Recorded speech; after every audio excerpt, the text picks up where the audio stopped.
العالمين والعاقبة للمتقين ولا عدوان إلا على الظالمين والصلاة والسلام على سيد المرسلين وعلى آله وصحبه ومن تبعهم بإحسان إلى يوم الدين أما بعد.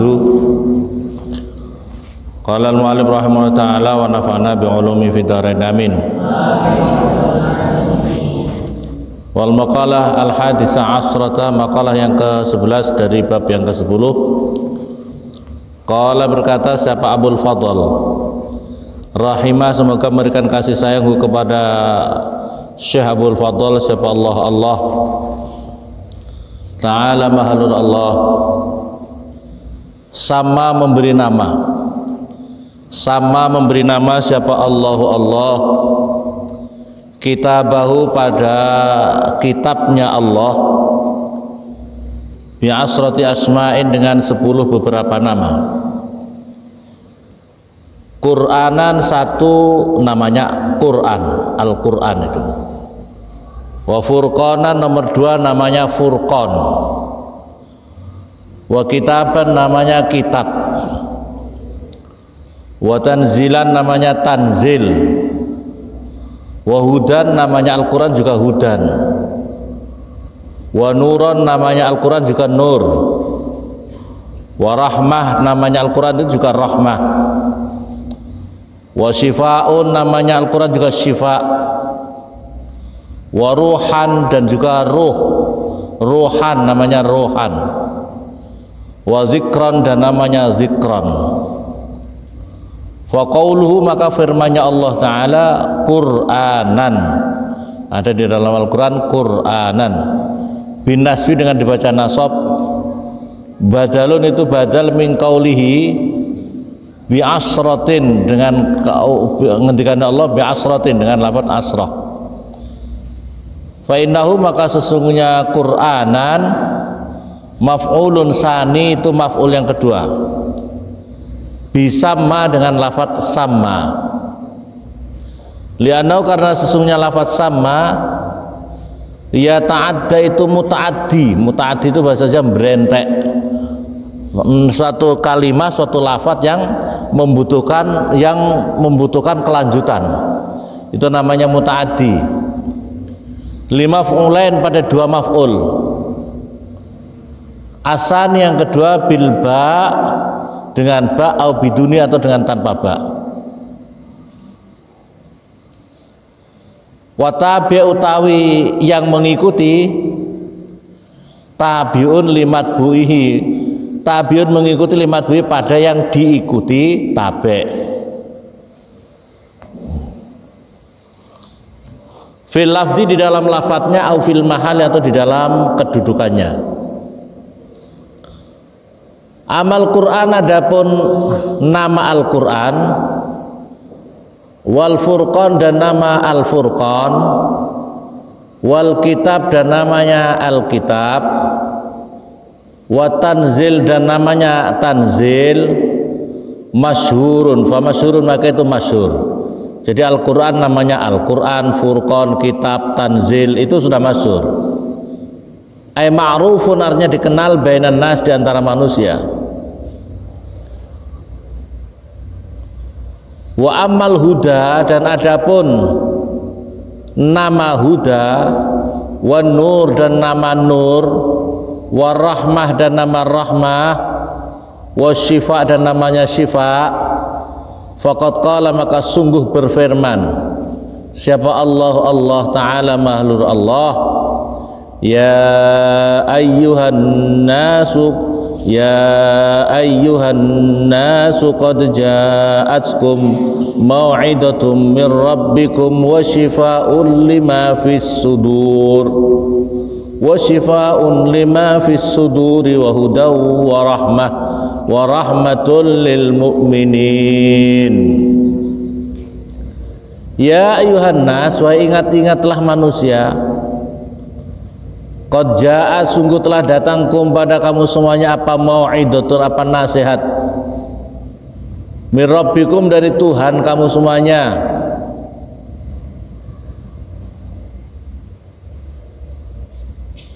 wa syifaun, dan yang menjadi penyembuh, lima pada perkara fis sudur yang ada di dalam dada, wa hudan dan menjadi petunjuk, wa rahmah dan menjadi rahmat lil mu'minina pada orang-orang yang beriman.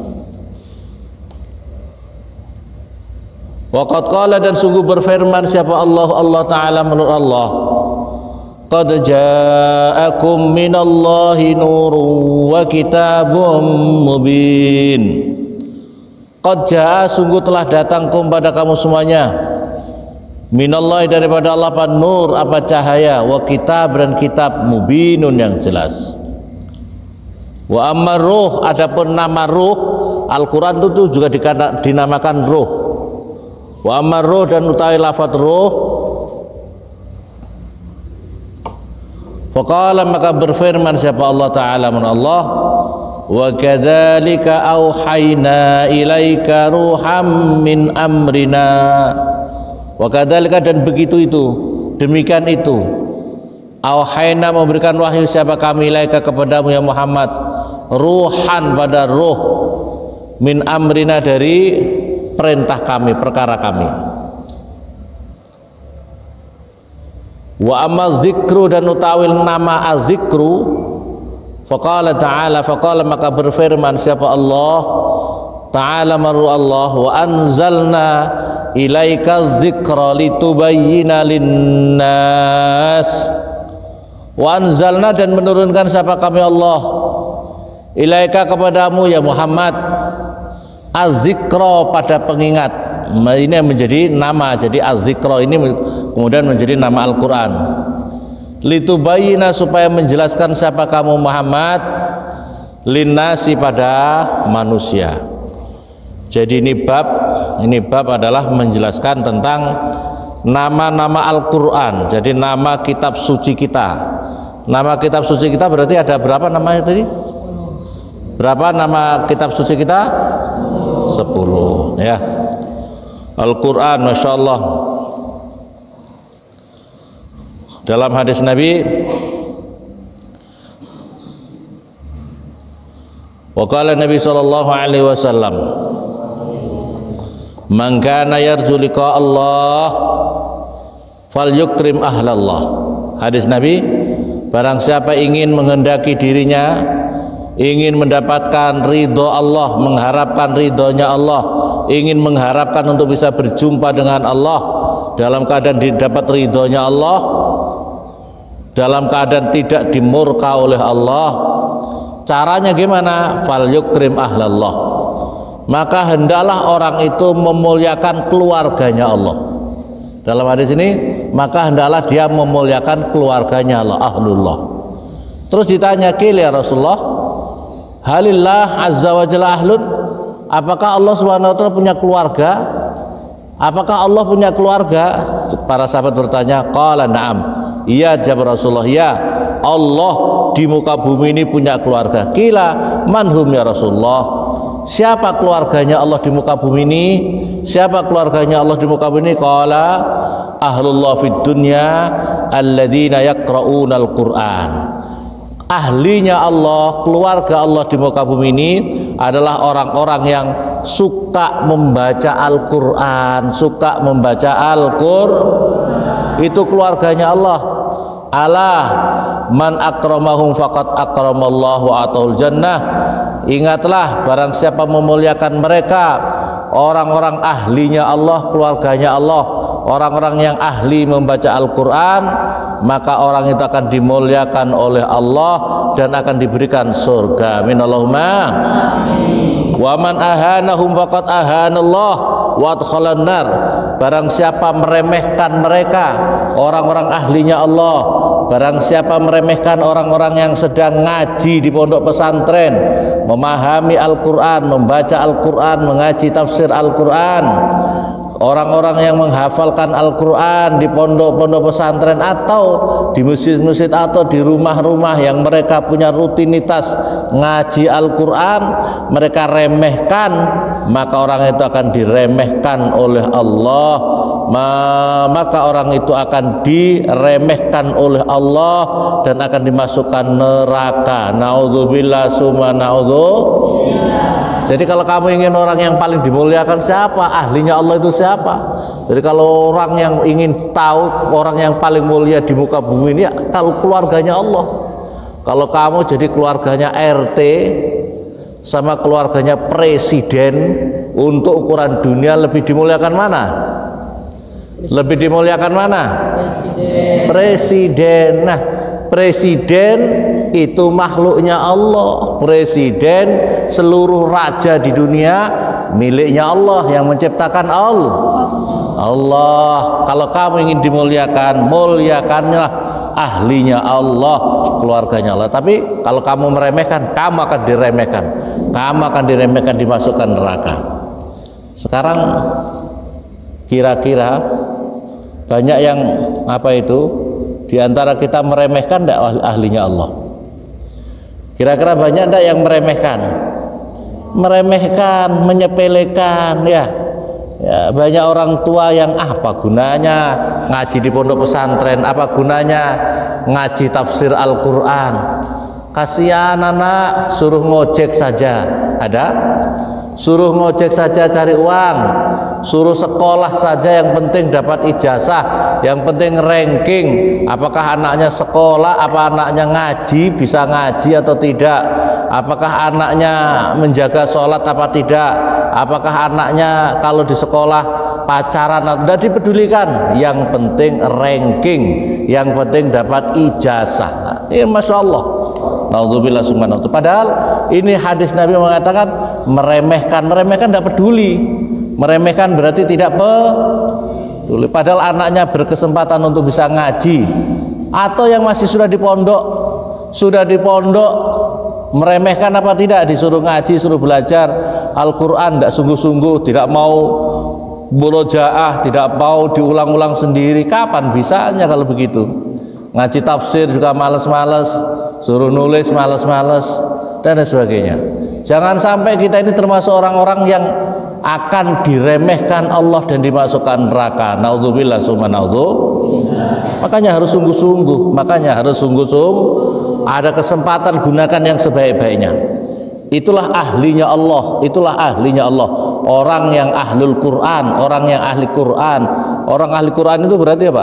Orang yang rajin membaca Al-Quran, orang yang suka memahami Al-Quran, ya, orang yang mau ngaji, orang yang mau mencintai Al-Quran, orang yang mencintai Ente mencintai Al-Quran tidak? Mencintai betul? Betul? Umpamanya ini saya mau tanya, anak santri Nurul Anwar mau mengadakan camping di atas Gunung Siklop. Wah, selama 10 hari umpamanya, misalnya, ya paham? Campingnya berapa? 10 hari. Di samping kebutuhan perbekalan yang kau butuhkan, yang terpenting dalam pikiran kamu, ingatan kamu yang ingin kau bawa di sana apa? Al-Quran atau HP? Al-Quran atau HP? HP atau Al-Quran? Ada yang jawab kalau bisa Al-Quran yang ada di HP. Masya Allah. Jadi yang berat HP-nya atau Al-Qurannya? Hatinya itu, hati kamu itu gimana? Kecintaan kamu dengan Al-Quran gimana? Ini hadis Nabi. Jangan sampai kita termasuk bagian orang yang meremehkan Al-Quran. Ada kesempatan untuk mempelajari, mengkaji, memahami tafsir Al-Quran, tapi enggan, tidak mau mempelajari. Hati-hati. Jangan-jangan termasuk daripada orang-orang yang meremehkan Al-Quran. Nauzubillah summa naudzubillah.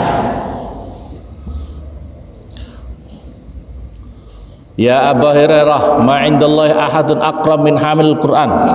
Rasulullah bersabda, ya Abu Hurairah, tidak ada di sisi Allah orang yang lebih dimuliakan di sisi Allah kecuali orang yang hamil Quran. Hamil Quran, kalau disebut hamil Quran, orang yang hafal Al-Quran. Ala wa inna hamil Quran indallah aqrab min kulli ahad ilal anbiya. Ketahuilah bahwa orang yang hafal Al-Quran, orang yang faham, memahami kandungan isinya Al-Quran, di sisi Allah itu lebih dimuliakan daripada semua orang kecuali tingkat para nabi-nabi. Jadi orang ahli Al-Quran itu di bawah tingkatan para nabi.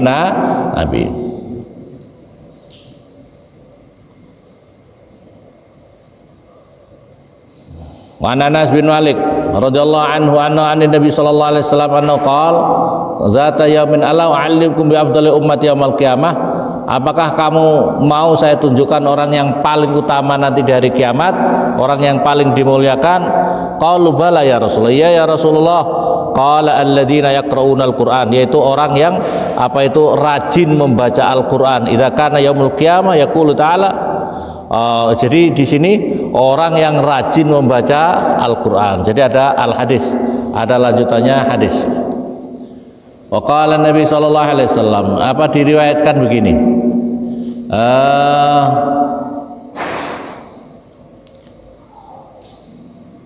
Wa an Ali karramallahu wajhah. Ini hadis yang diriwayatkan oleh Imam Ali karramallahu wajhah. Anna qala Imam Ali menceritakan kuntu jalisan. Saya ini sedang duduk-duduk bersama Rasulullah sallallahu alaihi wasallam dalam satu majelis, satu jamaah daripada sahabat radhiyallahu anhu.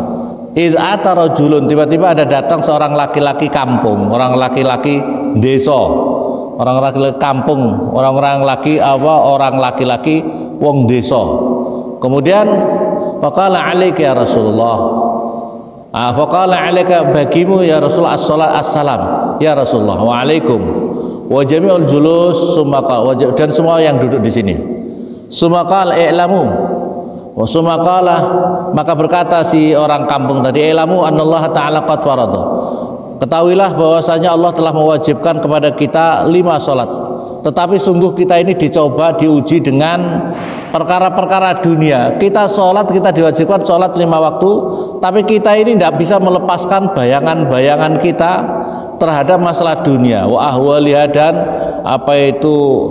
kerepotan dunia, kerepotannya dunia. Wa bihaqqika ya Rasulullah, maka dengan hakmu ya Rasulullah, ma nusalli raka'atan wahidatan, saya tidak sholat 1 rakaat saja illa wa asghaluha dakhilah, kecuali kesibukan-kesibukan saya di dalam masalah dunia ini itu selalu masuk dalam pikiran benak kami. Fa kaifa yataqabbalallah, bagaimana sholat kami bisa diterima ya Rasulullah? Wa ya mukhtalithah bi asghalid dunya, karena pikiran kami dicampur terhadap kesibukan-kesibukan dunia. Wa qala Ali wa karramallahu wajhah, maka secara singkatnya gini, wah kalau begitu tidak diterima sholat kamu. Kalau kamu sholatnya tidak khusyuk, sholat kamu masih pikiran masalah dunia masuk dalam pikiran kamu, tidak diterima kalau begitu itu.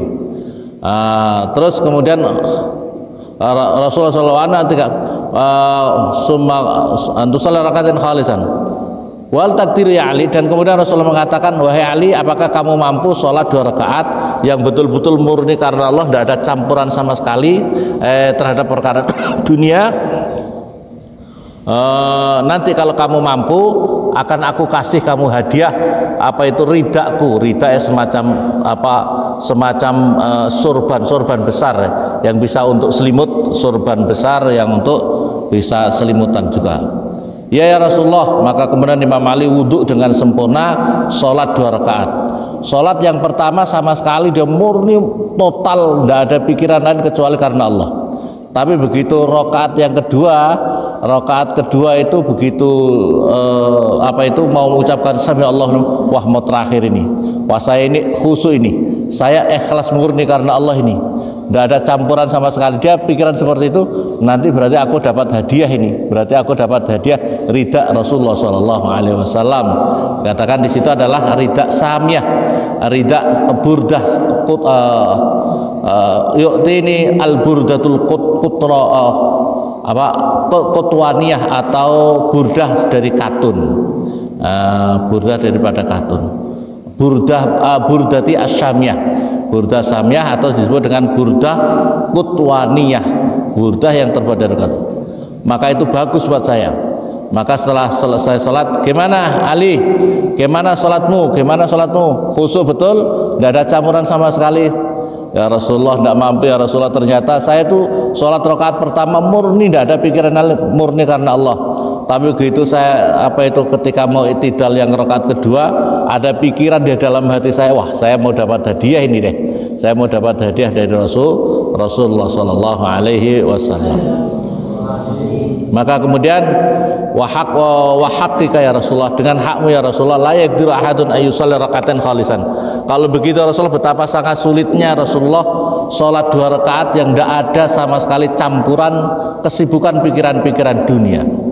Waqala alaihi salam, maka kemudian Rasulullah bersabda, "Shallu fardakum wa la tatakallamu fi sholatikum." Sing penting sholatlah kamu sebagaimana sholat yang kewajiban-kewajiban kamu, dan jangan kau bicara di dalam waktu sholat. Fa innallaha, maka sesungguhnya Allah layak balu sholata masubatin bi asghalid dunya, karena sesungguhnya Allah tidak akan menerima sholat yang masih dicampur terhadap perkara-perkara dunia. Walakin shollu wastaghfiru rabbakum ba'da sholatikum. Tetapi perintahnya Rasulullah, sholatlah kamu, berupaya yang sekhusyuk mungkin, setelah itu mintalah ampun kamu kepada Allah setelah sholat kamu. Wa absyirukum bi anna Allah ta'ala khalaqa mi'ati rahmah, sesungguhnya saya berikan kabar gembira kepada kalian, sesungguhnya Allah Subhanahu wa taala menciptakan 100 rahmat yang akan disebar nanti kepada seluruh umatku dari kiamat. Ma min abdin wala ummatin shallat salat mafruḍah, tidak ada seorang hambaku yang mau menjalankan salat wajibnya, illa kana tahta zilli tilkas salat yaumil qiyamah, maka orang itu akan mendapatkan tempat berteduh ketika di padang mahsyar nanti, di bawah amalan salatnya. Jadi nanti di sana orang yang ahli sholat itu bisa mendapatkan tempat berteduh dari amal ibadah sholatnya itu, dari terik matahari di padang mahsyar yang sangat lama, luar biasa. Ini keistimewaan orang-orang yang mau menjalankan sholat dengan benar ya. Yang penting setelah sholat baca istighfar. Jika memang ada kurang-kurangnya dalam sholat itu, semoga Allah mengampuni. Habis sholat baca istighfar. Astaghfirullahaladzim alladzi la ilaha illa wal hayyul qayyum wa atubu ilaih, atau istighfar yang lain. Yang penting baca istighfar. Atau kalau tidak hafal, astaghfirullahaladzim, astaghfirullahaladzim, astaghfirullahaladzim. Wa qala alaihi salatu wassalam, sami'tu lailatan usra bil haqq yaqul ya Muhammad ayyukrimu salasah. Rasulullah diperintahkan ketika saya Isra bi al-haq, yaqul Allah Subhanahu wa taala, ya Muhammad, wahai Muhammad, mur ummatak, perintahkan umatmu, kata Rasulullah, mur ummatak, perintahkan umatmu, ayukrimu salasah, supaya umatmu itu memuliakan 3 orang, paling diutamakan yang paling utama. Yang pertama siapa? Al-walid, orang tua. Jadi umatmu perintahkan kepada 3 hal. Yang pertama yang harus dihormati siapa? Yang harus dihormati siapa? Orang pertama al-walid. Yang kedua al-alim, orang yang alim. Penting, orang yang alim, ilmu agamanya yang bagus. Siapapun juga orang alim itu, siapapun juga. Yang ketiga wahamilul Quran, orang-orang yang ahli Al-Quran, orang yang hafal Al-Quran. Kau hormati 3 orang tuamu, orang alim, terus kemudian orang ahli Al-Quran, orang yang hamil Quran, orang yang hafal Quran. Ya Muhammad hadzarahum min abyghadu ayuhinahum. Ya Muhammad, peringatkan kepada umatmu, jangan sampai mereka membenci kepada itu tadi, orang tua, orang alim, orang ahli Al-Quran, ayuhinuhum, atau menghinakan. Fa inna ghadabi yastaddu ala man yabghaduhum ya Muhammad, karena sesungguhnya murkaku sangat-sangat berat bagi yang membenci mereka. Hati-hati kalau ada ulama, jangan melecehkan ulama, jangan meremehkan ulama, jangan meremehkan ulama. Kalau ada ulama, ada orang ahli Al-Quran, ada orang tua kamu, jangan kau meremehkan, karena kalau kamu meremehkan, Allah sangat murka kepada itu. Ya Muhammad, ahlul Quran hum ahli, karena sesungguhnya orang ahli Quran itu adalah keluargaku. Ja'altuhum indakum fid dunya ikraman li ahliha, karena aku menjadikan mereka di sisi kalian fid dunya ikraman li ahliha, karena memuliakan bagi ahlinya dunia. Walaula kaunul Quran mahfudun fi sudurim lahakatid dunya, andekan keadaan Al-Quran, andekan tidak ada Al-Quran masih tersimpan di dadanya orang-orang ahli Al-Quran itu, maka dunia ini akan dihancurkan. Perhatikan, dunia ini masih ada saat ini belum dihancurkan oleh Allah karena masih banyak orang-orang yang mau menghafalkan Al-Quran, masih menghafal Al-Quran. Ini dunia tidak dihancurkan oleh Allah Subhanahu wa ta'ala. Ya Muhammad, hamalatul Quran la yu'azzabuna wa la yuhasabun, la yu'azzibun wa la yuhasabun. Orang-orang ahli Quran, orang hafal Quran itu tidak akan mereka diseksa oleh Allah dan tidak akan dihisap mereka dari kiamat. Ya Muhammad, hamilul Quran idza mata tabki alaihi samawati wa ardi. Ya Muhammad, orang-orang ahli Al-Quran itu, orang-orang yang hafal Al-Quran itu ketika mati ditangisi oleh langit dan bumi. Langit sampai Sabtu 7, bumiku dan malaikat-malaikatku, karena sedih orang yang hafal Quran itu meninggal dunia. Ya Muhammad, innal jannah tastaqu ila salasah. Ketahuilah surga itu sangat rindu kepada 3 golongan. Anta Muhammad sangat dirindukan surga, wa sahibaika dan kedua sahabatmu Abu Bakar Umar, wa hamilul Quran, orang yang hafal Al-Quran. Masya Allah bisa menghafalkan Al-Quran ya. Kalau tidak minimal memahami Al-Quran. Qala Nabi alaihi salatu wassalam, khairukum man ta'allama Al-Quran wa 'allamah. Sebaik-baik kamu di muka bumi ini siapa? Sebaik-baiknya kamu di muka bumi ini adalah man ta'allamal Quran, orang yang mau belajar Al-Quran, wa'allamah, dan mau mengajarkan Al-Quran. Masya Allah, terbaik buat kalian di muka bumi ini adalah orang yang mau belajar Al-Quran, mau mengajarkan Al-Quran. Makanya santri minimal itu punya semangat.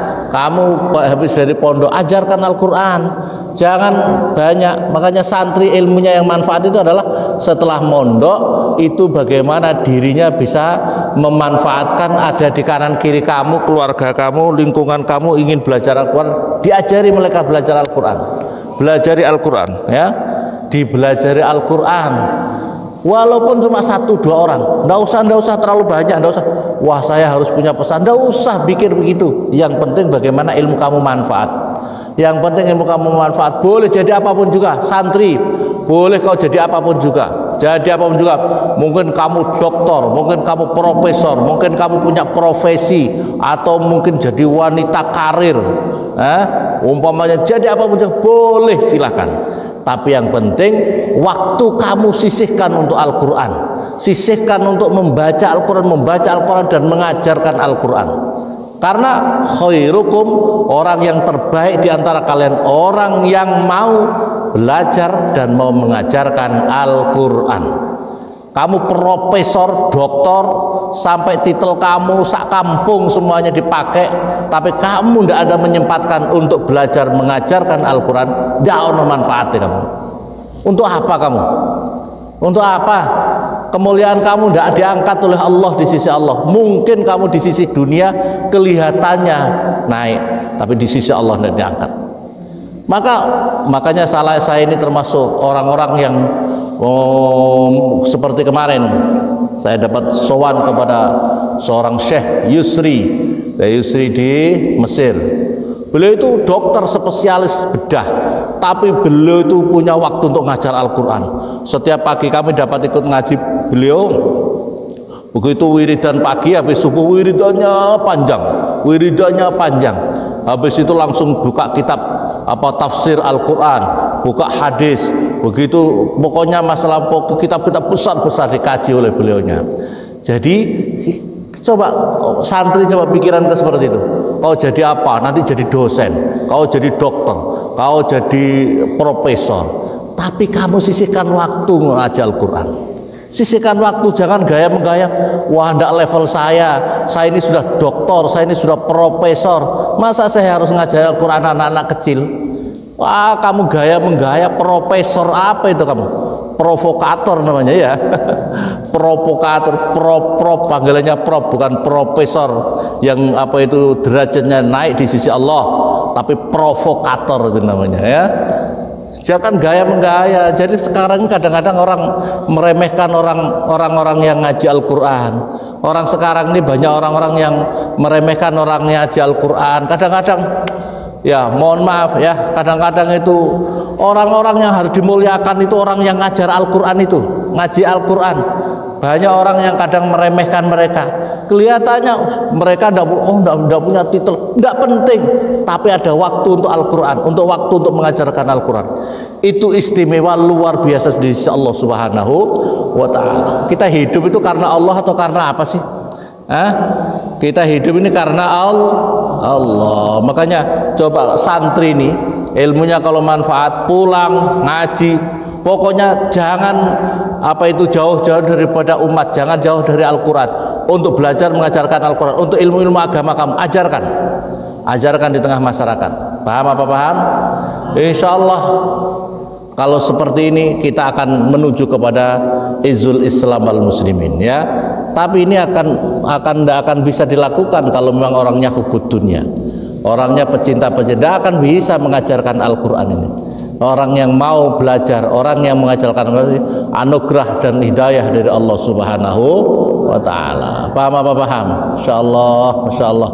Semoga kita semuanya diberikan anugerah oleh Allah, hidayah oleh Allah untuk bisa tetap khidmat kepada Al-Quran, ngaji Al-Quran dan mau mengajarkan Al-Quran. Amin Allahumma. Amin. Jangan kau tertipu, wah saya sudah kaya raya, saya sudah jabatan tinggi, tidak perlu Al-Quran, tidak akan dimuliakan oleh Allah kamu. Mungkin kelihatan kamu wah di dunia, tapi kamu nyungsep dihinakan oleh Allah Subhanahu. Itu fitnah, berarti kekayaan kamu, jabatan kamu itu fitnah yang menjauhkan kamu dari Allah Subhanahu.